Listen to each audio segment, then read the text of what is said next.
흩어져서 예배드리는 우리 성도들, 여러분의 가정에 이 코로나 위기 속에서 하나님의 돌보심이 충만한 가운데 여러분의 육신도, 여러분의 영혼도 약해지지 않고 또 강건해지는 역사 일어날 줄로 믿습니다. 자, 오늘 본문에 있는 말씀, 우리 지난주에 이어서 사마리아 여인과 예수님의 만남이라고 하는 말씀의 제목입니다. 이 사마리아 여인과 예수님의 만남, 이 말씀의 의미, 그래서 사마리아 여인과 예수님의 만남이 어떤 의미가 있는지 좀 살펴보고 은혜를 나누고자 합니다. 오늘 이 요한복음 4장의 말씀을 여러분이 제대로 이해해야 여러분이 인생을 살면서 나는 하나님 앞에 어떤 존재인지 자기 자신의 존재, 자기 자신의 아이덴티티를 정확히 이해하게 하는 아주 중요한 말씀이 요한복음 4장입니다. 우리는 우리 주님 앞에 과연 어떤 존재인가라고 하는 것을 알려주고 있는 책이 바로 요한복음 4장에 있는 말씀이다. 그 말씀이죠. 자, 그러면 오늘 이 예수님과 사마리아 여인의 만남이 어떤 의미인지 요한복음 4장 1절부터 잠깐 살펴봐야 됩니다. 4장 1절에서 여러분이 눈으로 성경을 보시고요. 한번 이 본문을 어떻게 이해할 수 있는지 좀 살펴보도록 하겠습니다. 예수께서 제자를 삼고 세례를 베푸시는 것이 요한보다 많다 하는 말을 바리새인들이 들은 줄을 주께서 아신지라. 예수께서 친히 세례를 베푸신 것이 아니요 제자들이 베푼 것이다. 요 말씀이 나오죠. 그래서 예수님께서 드디어 공생애, 그래서 예수님께서 30이 되셔서 이제부터 예수님께서 하나님께서 우리에게 예수님께서 하라고 하신 그 일을 감당하기 위한 공생애의 시작입니다. 시작을 할 때 여기 유대인들과 바리새인들로부터 드디어 예수님이 배척을 받고 있다라는 것을 설명해 주는 내용이 4장 1절부터 2절입니다. 예수님께서 세례를 베푸신 적이 없지요. 제자들이 베풀었습니다. 다시 말해서 우리 복음을 전파하시는 우리 예수님께 결국 누명을 씌우고 또 오해하고 또 거짓으로 복음에 대한 배척이 시작됐다라는 거예요.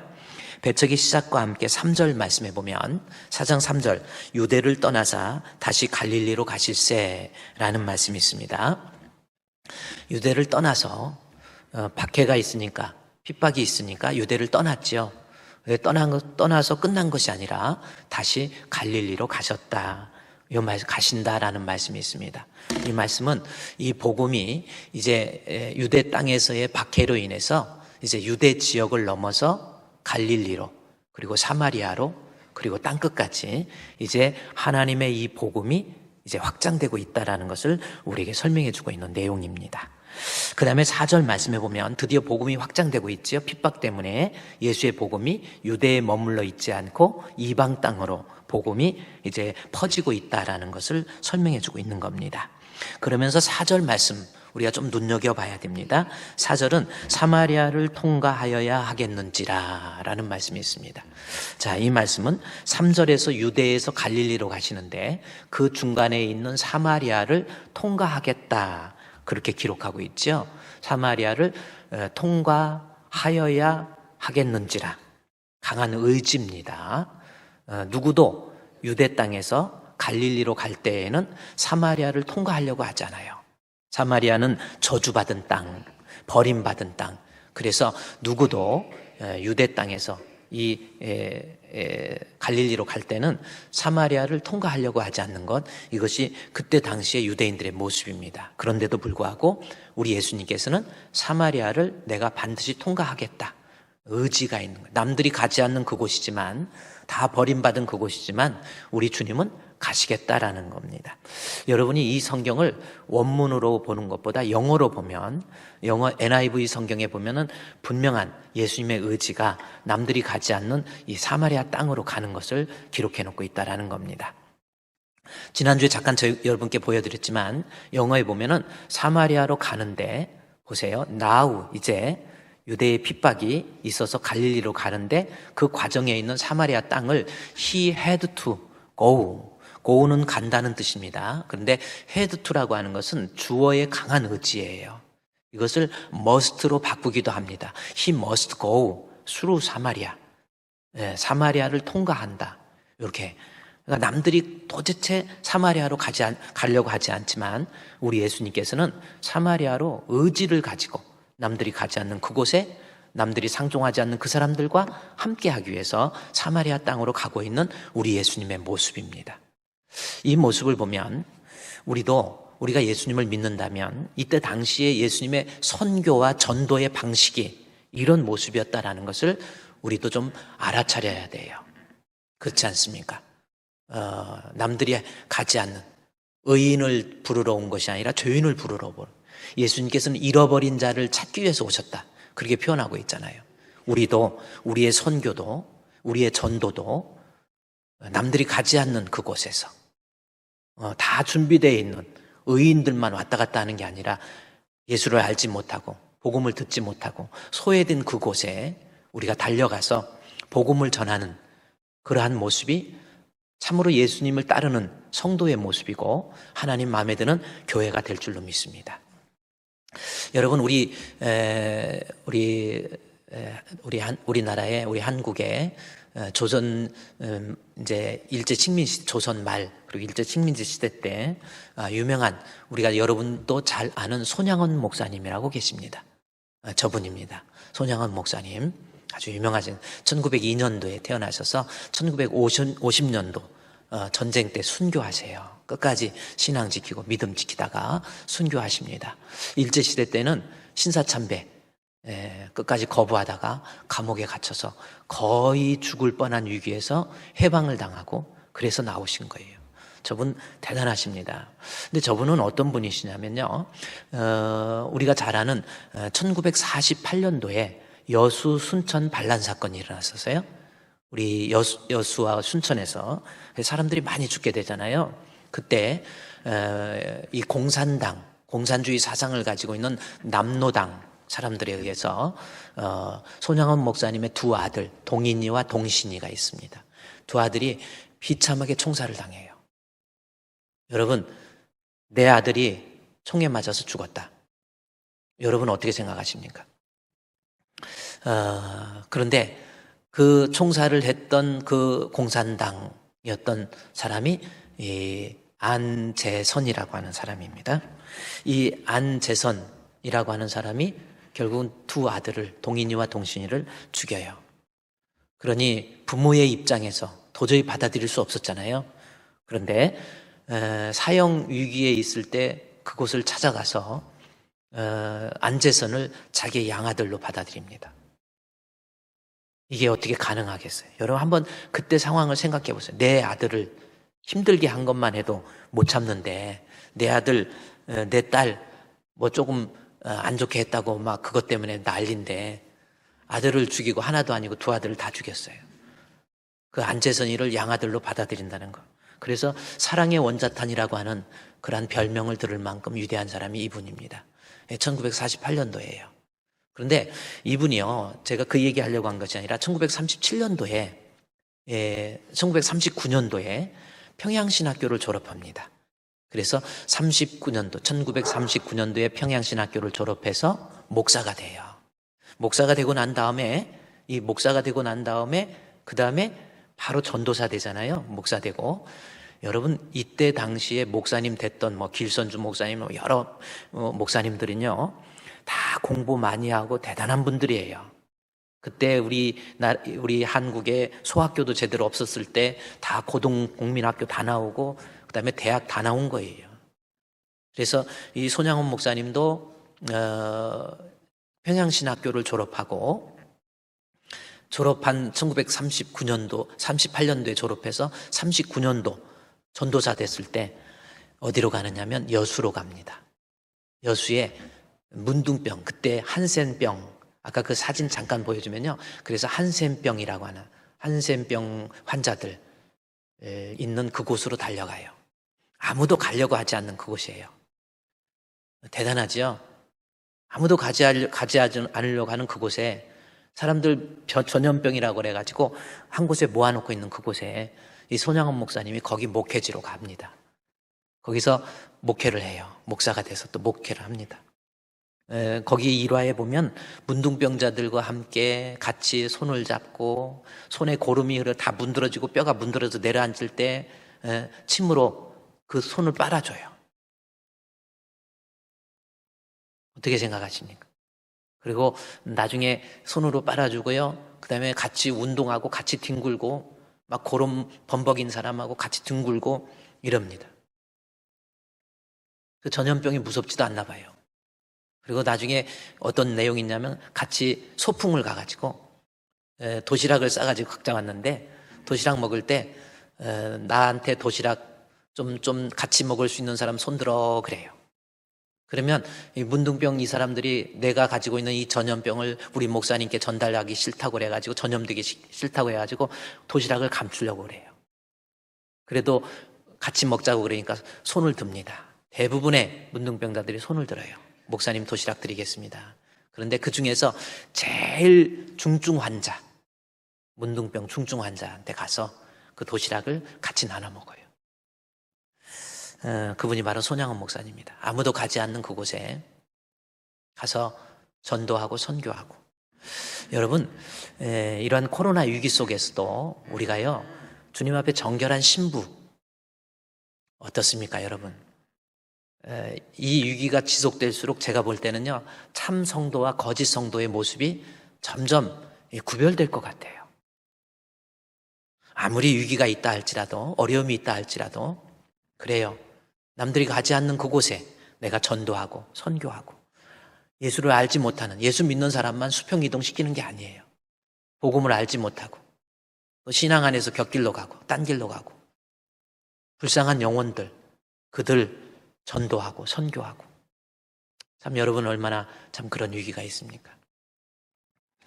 어쨌든 4절 말씀에 사마리아를 통과하겠다는 저와 여러분의 마음속에서도요, 항상 주님의 마음을 본받아서요, 소외되고 버림받은 그러한 영혼들 불쌍히 여기고 그들의 영혼을 놓고 기도하고 적극적으로 선교하고 전도할 수 있는 저와 여러분이 되시기를 주님의 이름으로 부탁합니다.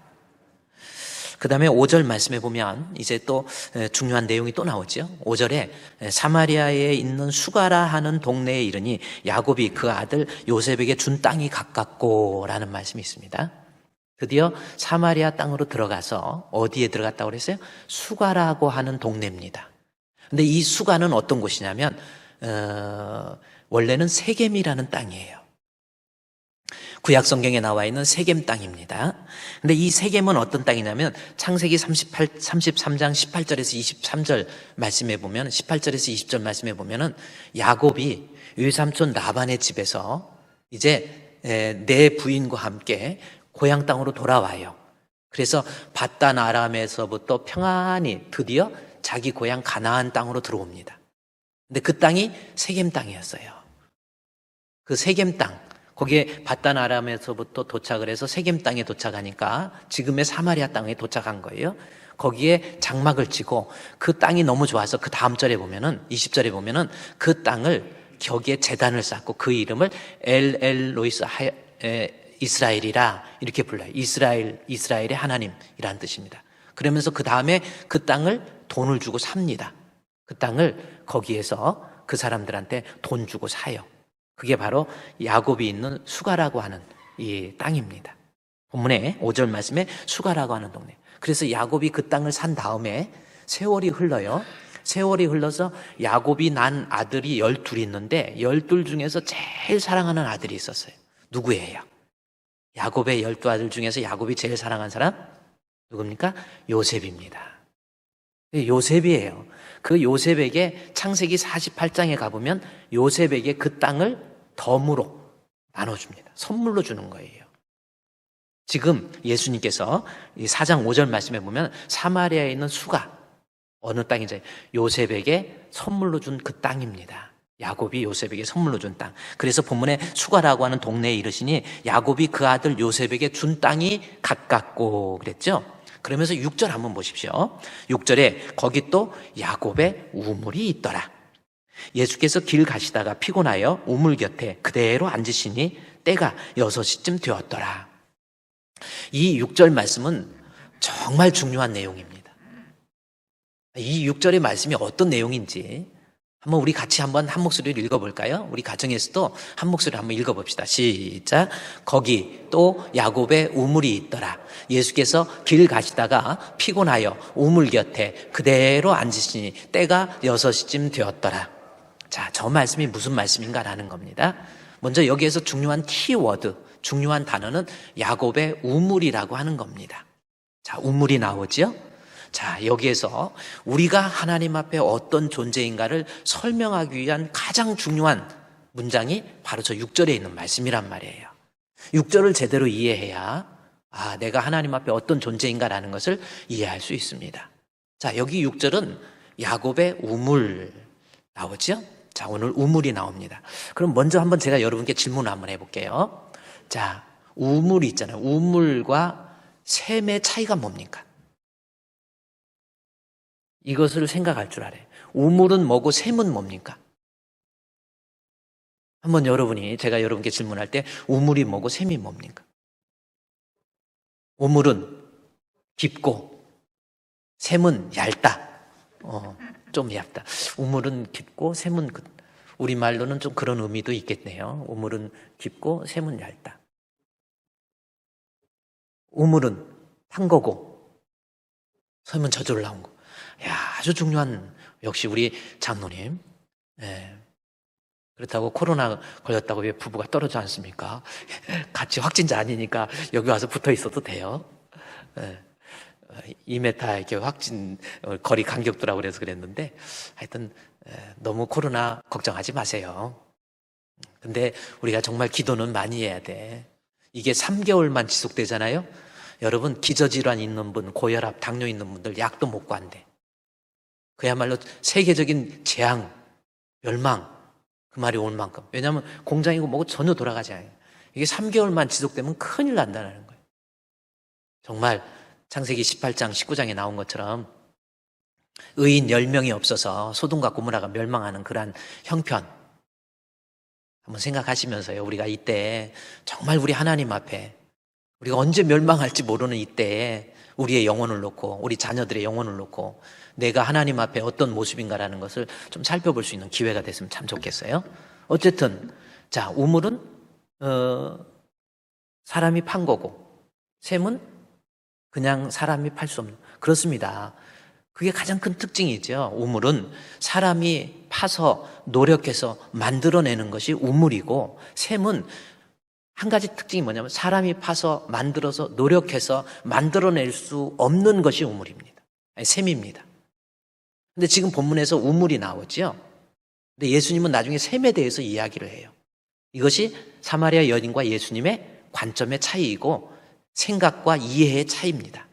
이것을 극복하지 못하면 우리의 구원에 대해서도 이해하지 못해요. 우리가 구원이라고 하는 것, 내가 노력해서, 내가 찾아서, 내가 힘써서 만들어내는 것이 구원이 아니에요. 하나님께서 주시는 것이 구원이다라는 것. 그래서 우리 예수님과 사마리아 여인의 대화가 자꾸 이렇게 연결되지를 않고 있는 그런 모습이에요. 하여튼지 간에 지금 오늘 본문에서 이 우물과 샘에 대해서는 그 다음에 우리가 창세기 이 요한복음 4장 15절 이후에서 좀 더 살펴보기로 하고, 자, 여기에서 야곱의 우물이 나오는데 야곱의 우물이 무엇인가라는 거, 이것부터 먼저 좀 살펴보도록 하겠습니다. 세겜 땅에 있는 그 수가성에 있는 우물이에요. 깊이는 약 50m 되는 깊이라고 그럽니다. 저는 보지 않았지만, 그리고 지금도 이 수가성, 이 세겜 땅에 야곱의 우물이 있어요. 그런데 여러 퇴적 현상에 의해서 2000년이 넘었잖아요. 그러다 보니까 그 땅의 일부가 낮아져 있는 거예요.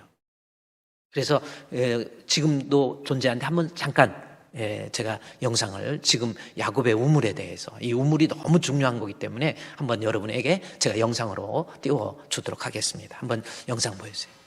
자, 저게 지금 사마리아 이 수가성 세겜 땅입니다. 아이들이 지금 수가성의 유적이라고 나오는데 글씨가 보입니까? 수가성의 유적. 근데 아이들이 저렇게 뛰고 장난하고 놀고 있죠. 소리는 안 들려요? 빌립 또한 찾아와 복음을 전했던 것이다. 그 수가성 옆에 예수가 사마리아 여인에게서 물을 청했던 야곱의 우물이 있다. 자, 지금 야곱의 우물.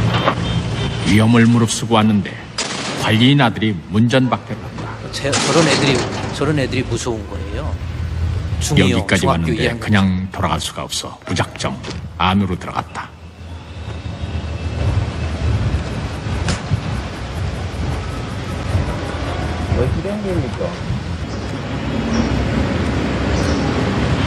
그러나 우물의 입구는 단단히 잠겨 있었다. 그때 관리인 아들이 열쇠를 가지고 오는 것이다.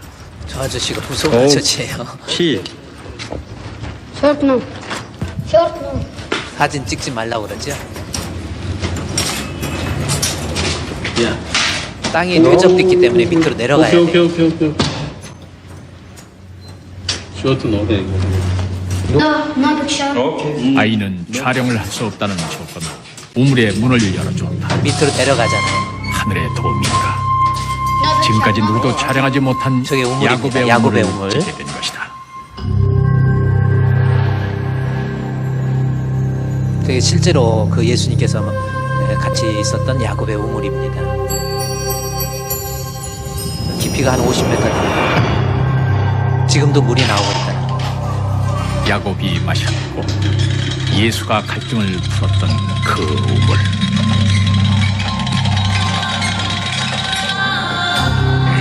예수가 그랬듯이 빌립 또한 이 소외된 민족과 함께 물을 마셨으리라. 자, 됐습니다. 이제 거기까지만. 마침 세계는 예수님께서 지금 여러분 이 사마리아 이 수가성에 있는 우물에 예수님께서 도착하셨어요. 자, 보십시오. 그러면서 4장 6절에 야곱의 우물이 있었죠. 그런데 예수께서 길 가시다 피곤해서 우물 곁에 그대로 앉으시니 요 말씀이 있습니다. 자, 그러면 여기서 제가 보여준 이 우물에 대해서 히브리인들이 가지고 있는 우물의 개념을 이해해야 이 본문에서 우물이 왜 나와 있는지를 알 수가 있는 겁니다. 구약 성경에서부터 우물이라고 하는 것이 히브리인들에게 어떻게 인식이 되느냐면 창세기 24장의 말씀에 보면은 야곱이라는 아브라함의 아들 이삭이 있죠. 이삭이 그 아내 리브가를 만났던 장소가 우물입니다. 그래요? 우물에 있어서 아브라함의 종 아비멜렉이 이삭의 아내 리브가를 만나게 되는 그 장소가 우물이에요. 그것이 창세기 24장에 나와 있고요. 또 조금 더 내려가서 창세기 29장에 보면은 이제 이삭의 아들 야곱이 그 아내, 사랑하는 아내 라헬을 만나는 곳도 우물입니다. 여러분, 그 성경을 제가 시간이 있으면 여러분도 가서 눈으로 확인하면 좋은데 창세기 29장 8절에서 11절에 보면은 야곱이 그 아내 리브가를 만나서 결혼을 하게 되고 부부가 되게 되죠. 그래서 그 장소도 바로 이 우물입니다. 조금 더 내려가서 출애굽기 2장 16절부터 말씀해 보면요, 15절 말씀에 보면은 모세가 그 아내 십보라를 만난 장소도 우물입니다. 그래서 제가 여러분께 말씀드리는 것은 뭐냐면 이 요한복음 4장 6절에 우리 예수님과 사마리아 여인의 만남을 우물이라고 하는 매개체를 통해서 과연 사마리아 여인과 예수님의 만남이 어떤 의미가 있는지 우리에게 설명해 주고 있다라는 거예요. 그래서 히브리인들에게 있어서 우물이라고 하는 것은 어떤 신랑과 신부의 특별한 만남의 장소, 그것이 바로 우물이다라는 겁니다. 그런데 그 특별한 만남의 장소에서 신랑과 신부가 만나서 결혼을 하게 되고, 결혼을 해서 공통적인 특징이 뭐냐면 자녀를 낳게 되고, 그 자녀들을 통해서 이제 세월이라고 하는 것이 흐르고 역사가 흘러가면서 역사의 산맥을 넘고 역사의 강을 넘으면서 줄기차게 애고하는 것이 뭐냐면 그리스도의 출현이에요. 자, 그 예수가 오늘 이 사마리아 성에 있는 수가성 우물에 나타나셨다라는 겁니다. 그리고 한 사마리아 여인이 등장을 하게 돼요. 그러면 제가 이렇게 말씀드렸듯이 이 내용은 어떤 내용이냐면 신랑 되신 예수 그리스도와 사마리아 여인의 신부 대신 사마리아 여인의 결혼의 모습이에요. 그러면 신랑이 누구이고 신부가 누굽니까? 이게 중요한 거죠. 바로 신랑은 예수님이고 신부는 사마리아 여인으로 묘사된 이 신부는 바로 오늘날 우리예요. 우리가 우물가에서 우리 주님과의 특별한 만남을 통해서 우리의 삶이 완전히 변화되고 우리의 삶이 하나님의 구원의 은혜의 축복을 누리게 됐다라고 하는 것, 이것이 요한복음 4장을 통해서 우리에게 말하고자 하는 핵심적 내용이다라는 겁니다. 자, 그러면 이 본문을 통해서 여러분 4장 6절을 통해서 4장 6절을 다시 띄워주시고요. 이 본문을 통해서 야곱의 우물을 신랑과 신부의 만남을 이야기하는구나. 우리가 거기까지 알 수 있는데 예수께서 길 가시다가 피곤해서 우물 곁에 그대로 앉으시니 때가 6시 되었다. 이 말씀은 무슨 뜻이냐면 예수께서 길 가시다가 피곤했다. 우리말로 잘못하면 가시다가 피곤해서 그냥 우연히 우물에 가서 우물에 도착하게 됐고 거기에 가서 그냥 앉으셨구나, 덜퍼덕 앉으셨구나, 그런 느낌을 받게 번역이 되어 있어요. 그렇죠? 예수께서 길 가시다가 피곤해서 우물 곁에 그대로 앉으시니 이렇게 되어 있잖아요. 헬라어 원문에 보면 그 뜻이 아닙니다. 예수께서 피곤한 육신을 가지고 계속해서 그 목적지까지 도착하고 그대로 앉으시니라고 하는 것이 헬라어에 덜퍼덕 앉았다, 그 내용인데, 이것은 뭐냐면 이제는 내가 기대하고 내가 목표했던 그 목적지에 드디어 도착했다라고 하는 것.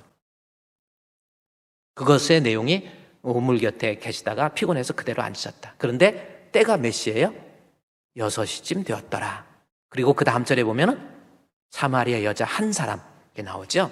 자, 이제 우물에서 특별한 만남이 시작됐는데 신랑 되신 예수님 그리고 신부 된 사마리아 여인 두 사람의 모습이 나오고 있습니다.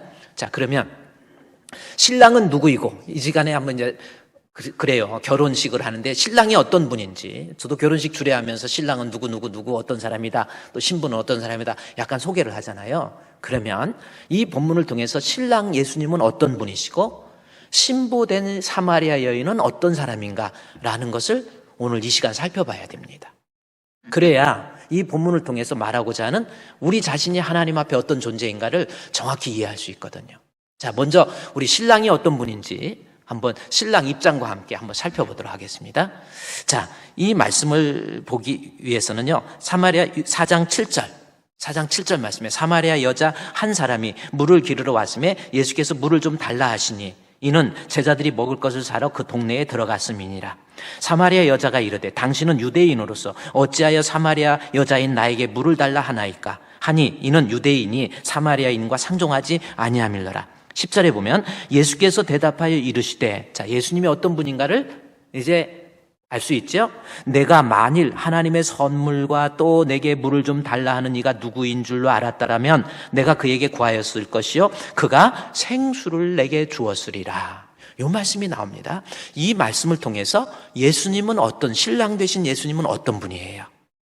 여러분이 한번 보세요. 신랑 되신 예수님 어떤 분? 여러분, 우리가 신부라고 그래, 사마리아 여인이 우리를 가리키는 신부라고 그랬는데, 여러분, 아무리 여러분이 예수와 정결한 신부가 됐다고 한다면 신랑이 어떤 분인지는 좀 알아야 되지 않겠어요? 옛날에 결혼식 할 때, 어른들 결혼식 할 때는 신부 얼굴도 못 보고 신랑 얼굴도 못 보고 그냥 결혼했다고 그러더라고요.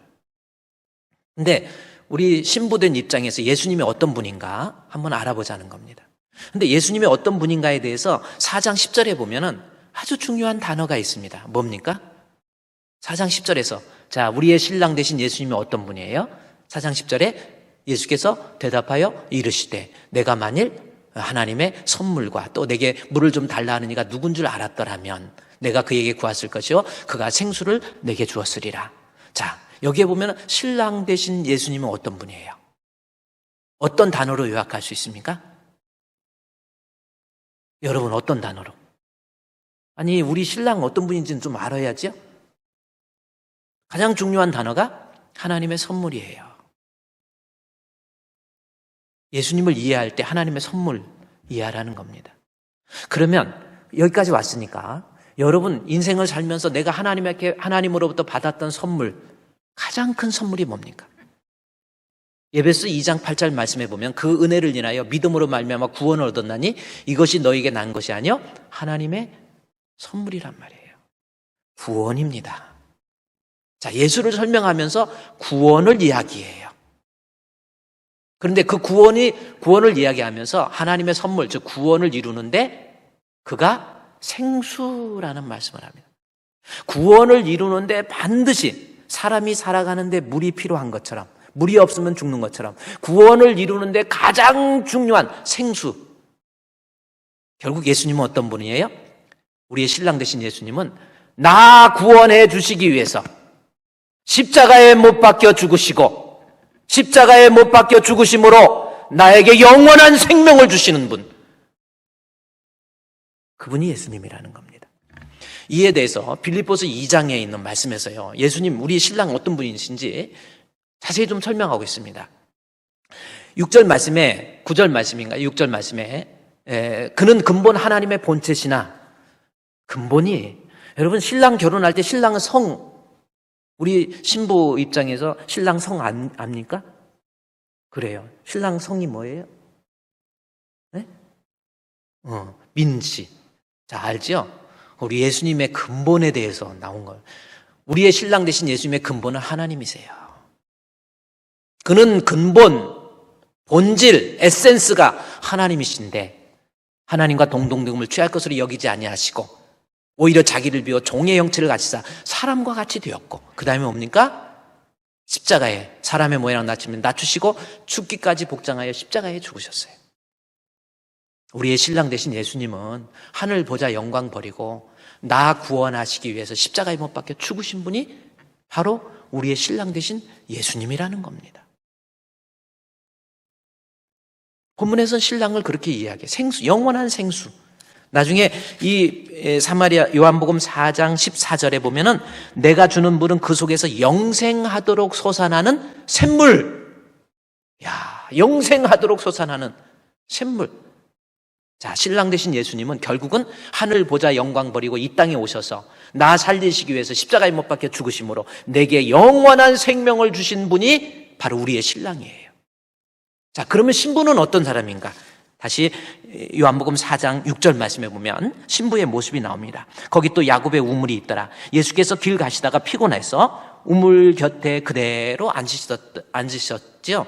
그러면서 요한은 또 이야기합니다. 신부를 설명하면서 뭐라고 해요? 자, 7절에 사마리아 여자 한 사람 이야기하면서 6절에서 뭐라고 그럽니까? 피곤해서 우물 곁에 그대로 앉으셨는데 때가 몇 시예요? 때가 6시라는 겁니다.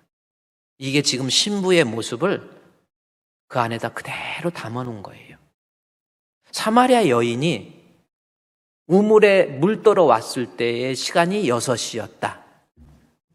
뭐 굳이 이 성경을 기록한 요한이 굳이 시간을 기록할 필요가 있었나요? 있었지요. 왜 그렇습니까? 여인의 상태를, 신부의 모습을 우리에게 그려놓는 모습이 6시라는 겁니다. 그럼 이게 무슨 뜻인가라는 겁니다. 6시면 우리 시간으로 낮 정오입니다. 12시예요. 그러면 낮 12시라고 하는 것은 어떤 의미냐면 히브리인들에게 있어서 낮에 11시부터 오후 2시까지는 밖에 나오지를 않습니다. 활동하지 않아요. 그 팔레스타인 지역의 뜨거운 태양빛 43도, 44도, 45도입니다. 그 태양빛에 살아날 수가 없어요. 견딜 수가 없어요. 그래서 낮에 오침 시간이 있고 그 시간에 특별히 정오부터 2시까지는 사람이 나와서 활동할 수가 없고 활동하지도 않습니다. 그런데 예수님 사마리아 여인이 물 들어온 시간이 바로 그 12시라는 거예요. 이 모습을 통해서 우리가 읽을 수 있는 내용이 뭡니까? 팔레스타인 지역의 뜨거운 태양빛보다 더 무서운 것이 다른 사람들의 멸시와 차가운 시선, 그게 더 무서웠던 거예요. 다 나를 버리려고 하고 나와 상종하려고 하지 않고 나를 버려버렸던 저 사람들. 그래서 너무나도 다른 사람들의 시선이 무서웠던 거예요. 그래서 할 수 없이 남들이 나오지 않는 그 시간에, 아무도 보이지 않는 그 시간에 나와서 우물을 떠간 여인이 바로 신부예요. 어찌 보면 우리의 모습 아닙니까? 우리 세상에 살면서 이렇게 찢기고 저렇게 찢기고 다른 사람한테 인정받지 못하고 다른 사람으로부터 멸시를 받고 천대를 받고 우리의 모습이라는 겁니다. 그러면서 또 하나 여기 여섯이라는 것을 이 얘기 통해서 신부의 모습을 그려놓고 있다고 한다면 7절에 사마리아 여자 한 사람이 물을 길러 왔으면 예수께서 물을 좀 달라고 합니다. 자, 예수님이 물 달라고 그래요. 그러면 그 사마리아 여인이 어떻게 대우하고 있는지 그 모습을 보면 이 사마리아 여인이 어떤 모습인가를 또 알 수 있겠죠. 물을 좀 달라고 합니다. 이는 제자들이 먹을 것을 사러 동네에 들어갔기 때문에 그랬댔죠. 그러면서 9절에 보면 사마리아 여자가 이르되 당신은 유대인으로서 어찌하여 사마리아 여자인 나에게 물을 달라 하시나이까 하니 이는 유대인이 사마리아인과 상종하지 아니함이었다. 이 말씀이 나옵니다. 예수님께서 물 한 컵 달라 그랬더니 이 여자 어떻게 대답하고 있습니까? 당신은 유대인인데 나보고 왜 물 달라고 합니까? 이야기를 해요. 그럼 이게 무슨 뜻이에요? 자, 사마리아인에게 물 달라고 그럴 때 보세요. 당신은 유대인. 아니 이 사마리아 여인이 이 사람이 유대인인지 아닌지 어떻게 알았을까요? 어떤 영감으로 알았나요? 여러분, 어떤 사람은 어떻게 이 사람이 유대인인지 알고 사마리아 여인이 유대인인 줄 알았냐 그러는데 여러분도 다 알지 않습니까? 저는 여러분과 이야기를 하면 이분이 경상도 사람이다. 이분이 전라도 사람이다. 어느 정도 이해되지 않습니까? 이분은 충청도 사람이다. 유대에 똑같아요. 사마리아 지역에서 유대인들의 사투리, 사마리아 지역 사람들이 이 사람 말대로 보면 이건 유대인이다. 금방 압니다. 근데 사마리아 여인이 물을 달라고 하는 그 남자를 향해서 보니까 유대인이에요. 목소리 들어보니까 유대인이에요. 그런데 왜 나보고 유대인 당신이 우리하고 상종도 안 하면서 왜 물 달라고 합니까? 그 대화 속에 어떤 모습이 있습니까? 하도 많이 당했던 거예요, 이 여자는. 또 수작 거는구나. 남편이 5 있고 지금 6번째 남편도 내 남편이 아니라고 그러는데 또 이 사람이 나한테 수작 거는구나. 하도 다른 사람한테 당한 겁니다. 하도 다른 사람들이 이용해 먹은 거예요, 자기를. 그 모습을 우리 예수님이 물 달라 하니까 당신 또 수작 거느냐 이렇게 이야기하죠. 그러면서 또 하나 그 여자가 그러면서 내가 너에게 생수를 주었으리라. 그러니까 그 여자가 뭐라고 하냐면 15절 말씀에 한번 보십시오. 그 여자는 어떤 모습입니까? 여자가 이르되 주여 그런 물을 내게 주사 목마르지도 않고 또 여기 물 기르러 오지도 않게 해달라고 이런 말씀을 합니다. 그러니까 예수님이 물 한 컵 달라고 그러니까 당신이 왜 나한테 수작 겁니까? 그럴 때 예수님께서 내가 누구인지를 알았다면 나에게 영원히 목마르지 않는 생수를 달라고 했을 것이다.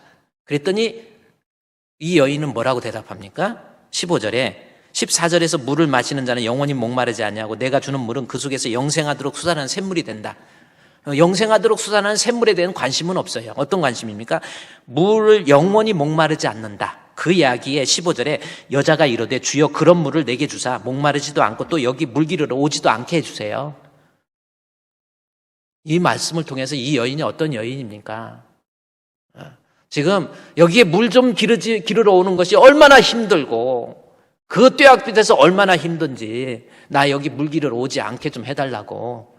이게 무슨 뜻이에요? 이 세상 내가 이거 일 안 하자니 물 안 마시면 죽잖아요. 안 올 수도 없고 우리의 모습이라는 거죠. 내가 이 일 좀 그만두고 싶어 안 할 수도 없고 살기 위해서 물 안 마시면 죽는 것처럼 내가 살기 위해서 인생이라고 하는 것에 그 무거운 짐을 지고 어쩔 수 없이 살아가고 있는 이러한 모습, 이것이 우리의 모습이라고 하는 겁니다.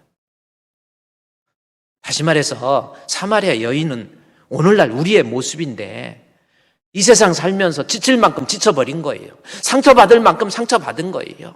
따돌릴 만큼 따돌린 거예요. 그리고 여기 16절부터 보면 내 남편 데려와라 그래요. 그랬더니 여자가 이르되 남편이 없다고 그럽니다. 그랬더니 예수님께서 내 남편이 5이 있고 지금 내 남편도 남편이 아니다. 그 이야기를 합니다. 이 말씀은 또 무슨 말씀이겠습니까? 여러분, 지금 이 여인의 비참한 삶의 모습이 오늘 본문에 그려져 있다라는 거죠. 세상에 살면서 내가 그 어떤 것을 통해서도 내 인생에 참 만족과 기쁨과 행복을 누리지 못하는 우리의 모습이라는 거예요. 그래요. 돈 많이 벌어봤습니까? 행복합니까? 좋은 집 행복합니까? 내가 원하는 것만큼 다 이루었다고 행복합니까? 대통령 됐다고 행복합니까? 요즘 대통령도 정말 살맛 안 난다는 거예요. 정말 힘들다. 옛날에 우리 대통령 중에서 대통령 못 해먹겠다고 이런 사람도 있고. 여러분, 인생이라는 게 그런 거예요. 그 어떤 걸 갖다 놔도 내 인생에 진정한 만족이 없었다라는 겁니다. 이것이 우리의 모습이라는 거예요. 더 나아가서 여기서 남편이 5이 있고 지금 있는 남편도 내 남편이 아니라는 겁니다. 이것이 영적인 해석에 있어서 어떤 의미인지 아세요? 예수님 외에는 그 어떤 종교도 인생에 구원이 없고 참 만족이 있을 수 없다라는 거예요. 그럼에도 불구하고 계속해서 때로는 불교를 통해서 여러분이 만족합니까? 구원을 얻습니까? 영생을 얻습니까? 아니에요. 유교를 통해서, 무슨 신천지를 통해서 아니에요. 5명의 남편, 세상의 그 어떤 종교, 이것이 어떤 말씀으로 나오냐면요, 나중에 알지 못하는 것, 22절에 너희가 알지 못하는 것을 예배한다, 이 말씀이 나오죠. 알지 못하는 거 예배하고 있는 거예요. 여러분, 그래서 이 여인의 모습을 통해서 육신적으로, 세상적으로 살아가려고 바등바등 노력하면서 그 기쁨과 만족과 행복을 위해서 인생이 살아가고 있지만 결코 그 사람은 죽지 못해 사는 인생과 같이 비참한 모습이고, 이리 상처받고 저리 상처받은 아주 처참한 이 여인의 모습, 더 나아가서 영적으로도 그 어떤 종교에서도 구원을 이룰 수 없는 비참한 여인이 바로 이 사마리아 여인이고, 그 사마리아 여인이 바로 저와 여러분의 모습입니다. 신랑 되신 예수 그리스도 뭐예요? 이러한 비참한 이 여인을 구원해 주시기 위해서 하늘 보좌 영광 버리고 이 땅에 오셔서 십자가의 모진 고난을 받으시고 십자가에 못 박혀 죽으시고 부활하셔서 우리에게 영원한 생명을 주시는 그분이 바로 우리의 신랑 되신 예수님이에요. 나는 누굽니까? 여러분 생각하세요. 비참한 인생의 운명을 지고 죽지 못해 살아가고 있는 이러한 모습 속에서, 세상에 그 어떤 것도 만족을 주지 못하는 그러한 형편 속에서, 그 어떤 종교도, 불교도, 천주교도, 유교도, 어떤 이단도 어떻게 이만희가 어떻게 구세줍니까? 참의 남편이 참 남편이 아니에요.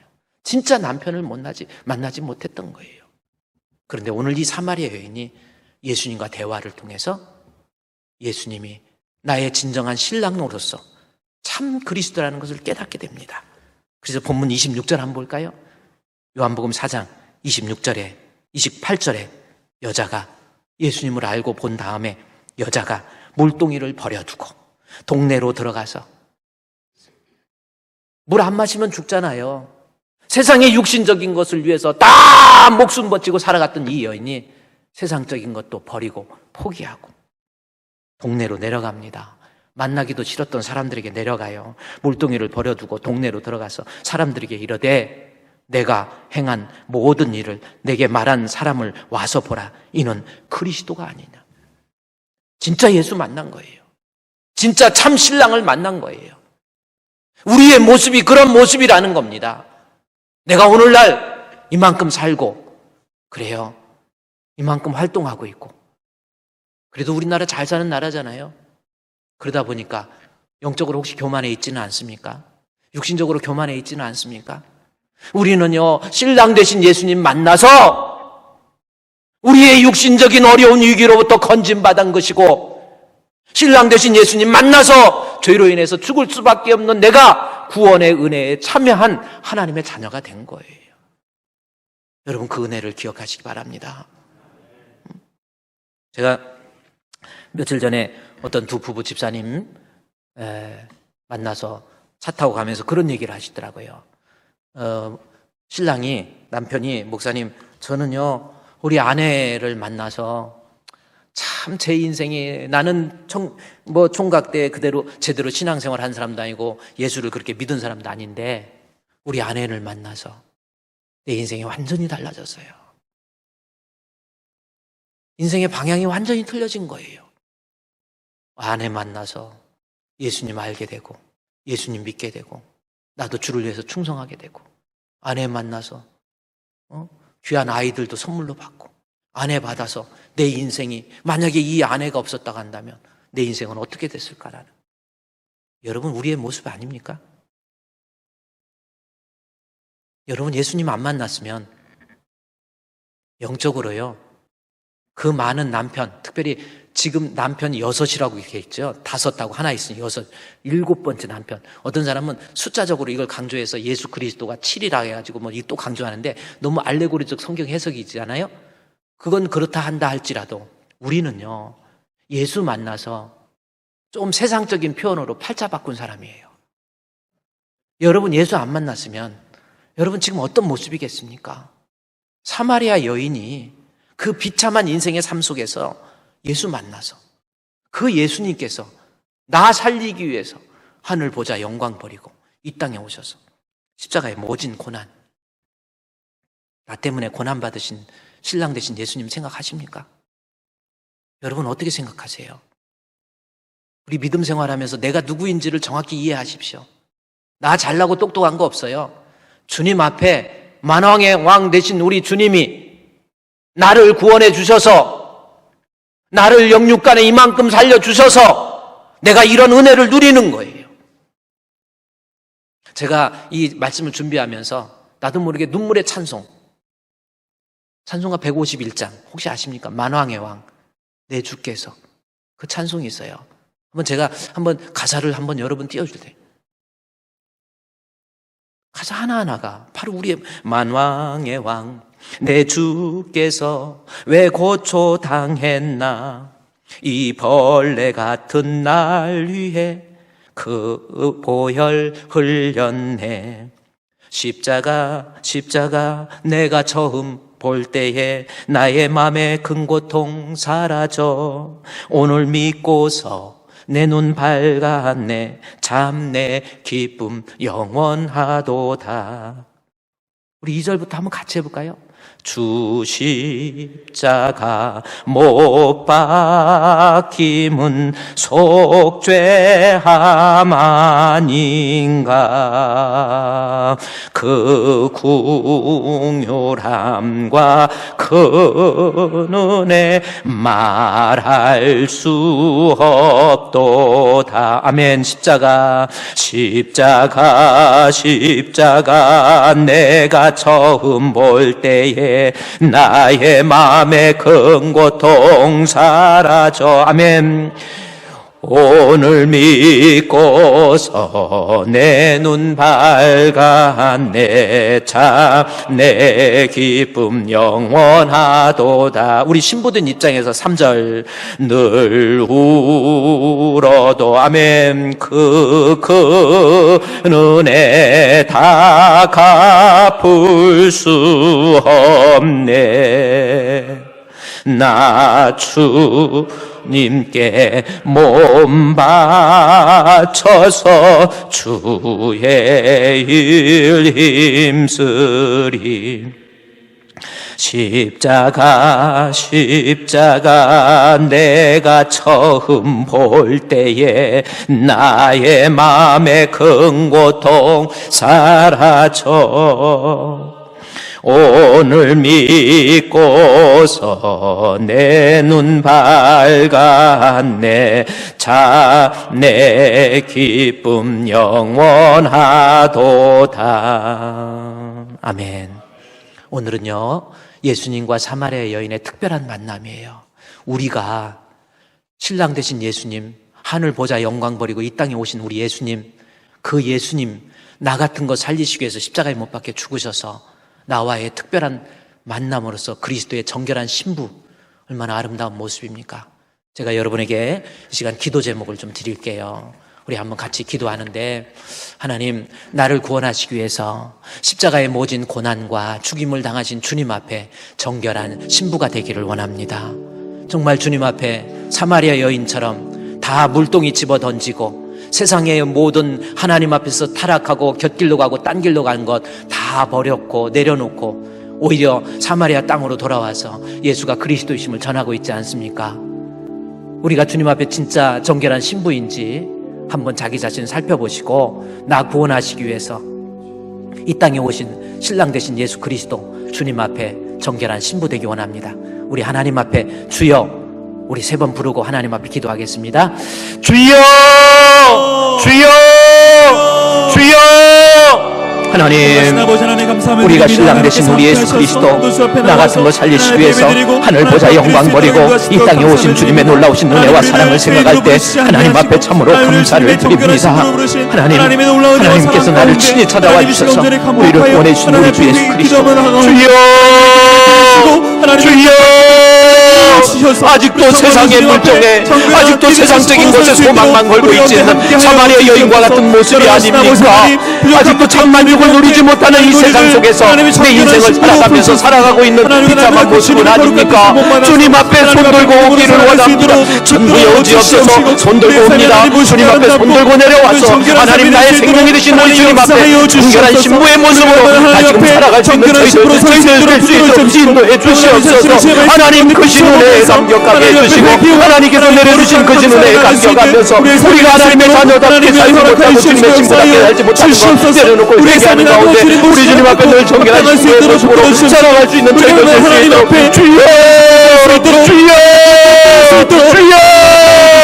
하나님이여, 하나님이여, 우리의 심령을 새롭게 해주시옵소서. 신랑 되신 우리 주님 앞에 만만 감사와 찬송과 영광과 존귀를 드리며 이제 신부된 자로서 정결한 신부의 모습으로서 우리가 이 세상 살아가면서 하나님 앞에 아름다운 모습으로 성실하고 정직한 모습으로 살아가게 부족하지 않도록 도와 주시옵소서. 그래서 함께 해주시기를 원합니다. 예수님의 이름으로 간절히 기도드리옵나이다. 아멘. 하나님, 우리 구원하시기 위해서 머나먼 천국에서 낮고 낮은 저희들에게 친히 찾아와 주시고 우리에게 생명의 주가 되신 우리의 신랑 되신 예수님, 주의 은혜에 참으로 감사를 드립니다. 나 같은 것 구원해 주시기 위해서 십자가에 모진 고난 당하시고 나를 신부 삼아 주신 주님, 그 은혜를 잊어버리고 있지는 않습니까? 아직도 세상에 육신적인 것, 물질적인 것, 세속적인 것만 추구하고 살아가는 저희의 모습이 아닙니까? 영원한 생명의 생수가 되신 우리 예수 그리스도로 우리 가운데 충만하게 채워주셔서 허망된 세상에 갈망하는 자가 되지 않게 해 주시옵소서. 주님 앞에 정결한 신부로서 하나님께 영광이 되는 아름다운 모습이 되어질 수 있도록 인도해 주시옵소서. 특별히 우리 주품교회 성도들 하나님 앞에 인정받는 참 신부, 그래서 하나님께 영광이 되는 우리 주품교회 되게 해 주시옵소서. 예수님의 이름으로 기도드리옵나이다. 아멘.